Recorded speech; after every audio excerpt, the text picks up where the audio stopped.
Stef, je bent weer druk door het land aan het toeren. Ja, gelukkig wel, ja. Ja, druk bezig met de promotie van de nieuwe single.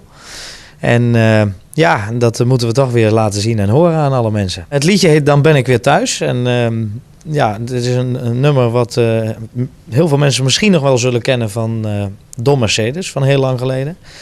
En ik heb toch weer eens in de oude doos gegrabbeld, om het maar zo te zeggen. Omdat ik wat gebrek had aan inspiratie. En ja, dan ga ik toch altijd op zoek naar oude liedjes wat je eigenlijk vrijwel niet meer hoort. En als je zegt Don Mercedes, zegt iedereen Rocky. Maar Dan ben ik weer thuis is toch een van zijn minder bekende liedjes.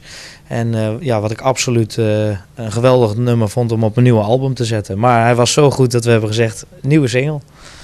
Ja, het was echt zo'n truckersplaat. Wat heb jij ervan gemaakt?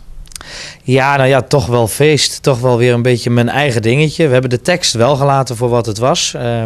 En voor de rest het helemaal overgoten met het bekende Stef Ecclesausje. Ja. Op zich, de reacties zijn allemaal super. En je zult ongetwijfeld mensen hebben die zeggen van ik vind het origineel, dat blijf ik mooier vinden. En dat mag. Ik heb zoiets van, ik vind het alleen voor mijzelf leuk om muziek te maken, is mijn lust en mijn leven.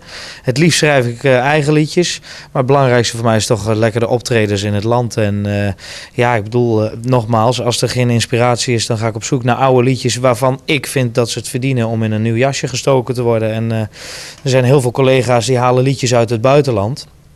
En die vertalen dat naar het Nederlands. En ik vind het juist mooi om oude Nederlandstalige liedjes wat je bijna niet meer hoort, om dat weer nieuw leven in te blazen.